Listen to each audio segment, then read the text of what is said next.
So, yeah, I want to take you way back, way back. How far back? Way back, right? Because for years, LA's progressive community, the same community that produced Antonio Villaraigosa, Eric Garcetti, didn't view homelessness as a social justice issue, as an economic justice issue, as a racial justice issue, as a housing issue. For them, it was no doubt an issue of personal choice, neoliberalism, drug addiction, mental health issues. Those were the reasons that people, black bodies, mostly black bodies, those same bodies that you passed when you came down 6th Street, were there. It was our fault. No mention of racial covenants, deindustrialization, welfare reform, super pet predators, as Talon mentioned. Hillary Clinton calls us super predators, and the full-scale militarization of our communities happens with the crime bill that leads to an over-expanding and bustling prison industrial complex, NAFTA, and the failure to commit to a housing plan rooted in the human right to housing. Instead, HUD would begin the process of stripping tens of billions of dollars from affordable housing in the 1980s, relying on the market, as Anaya talked about, trickle down, to build housing for all. And we know how we fared.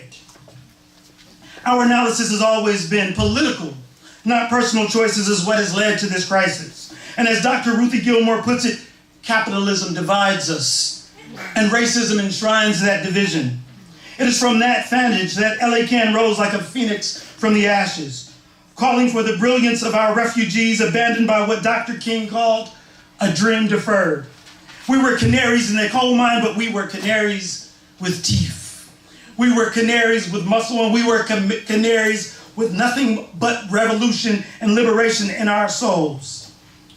In the late 1990s, against incredible odds, we passed the strongest anti-displacement ordinance in the history of the city. We passed a model local hiring program that has been used countless times by public and private interests. We made the link between hypercriminalization and gentrification long before it became knowledge of public consumption.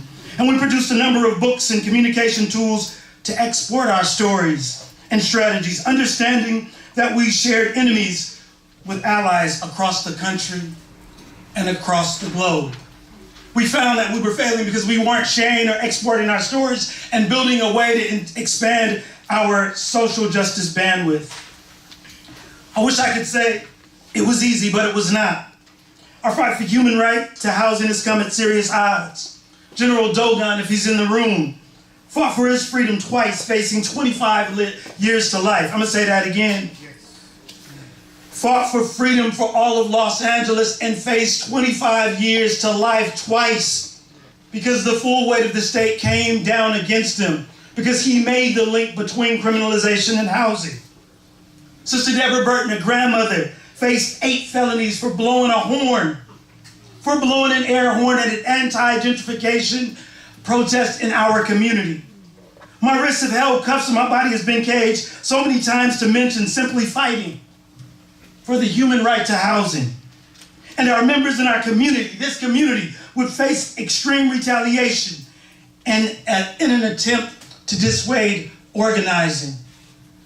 Sweeps of an entire community to push them away from the power-building activities of their organization. But 3 words held us down. 3 words brought our spirits into alignment. 3 words defended us against the entire weight of the state. And those 3 words were, we're still here. We're still here. We're still here. Our colleagues, Gilda Haas, Gary Blasey, Gay Teresa Johnson, Cedric Robinson, George Lipsitz, Robin D.G. Kelly, Laura Polito, Jackie Levitt, Clyde Woods, Mike Davis, Christina Heatherton, Jordan Camp would use their scholarship, our shared scholarship, to decolonize the mind of their students and join our organizing. We would form fight back committees and join hands across Los Angeles. And over the decades, we would fight literally side by side with the Legal Aid Foundation, with the Hippie Kitchen, with Homeless Healthcare, with the Bus Riders Union, with Union de Vecinos, with SAGE, with Little Tokyo Service Center, ADEPSCA, and countless others. And if you missed it, there was no color barriers. There was no color lines. People came to us, they was like, yo, how you do black and brown organizing? I was like, what the hell is black and brown organizing? We organizing family, y'all. This is family organizing. And while the battle lines remain drawn, the fight lines or the fault lines have shifted. We are now battling against the wholesale financialization of housing. Housing is a place to park capital and not housing to house humans. Amen. Fighting against those who bankrupted our communities, casting head of households, largely women of color, into the streets, and now paying rent to companies like Blackstone. Watching the FBI bum rush City Hall. Let's do that again. Let me slow that shit down. Watching the FBI bum rush City Hall, creating the clearinghouse of corruption that maps global investment, money laundering, potential theft of money earmarked for houseless people, but still, we rise. Still, we rise.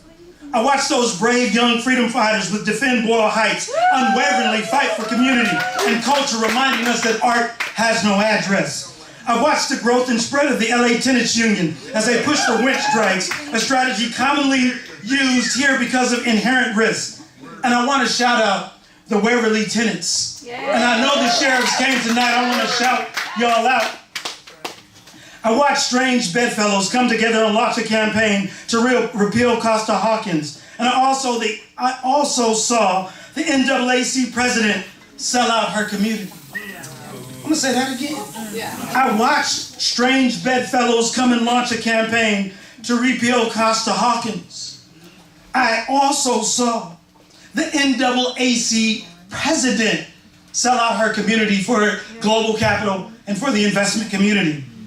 I watched DSA, No Olympics, White People for Black Lives, Stop LAPD Spying, BLMLA, fight against banishment and fight for a city that prioritizes people over politics and the police.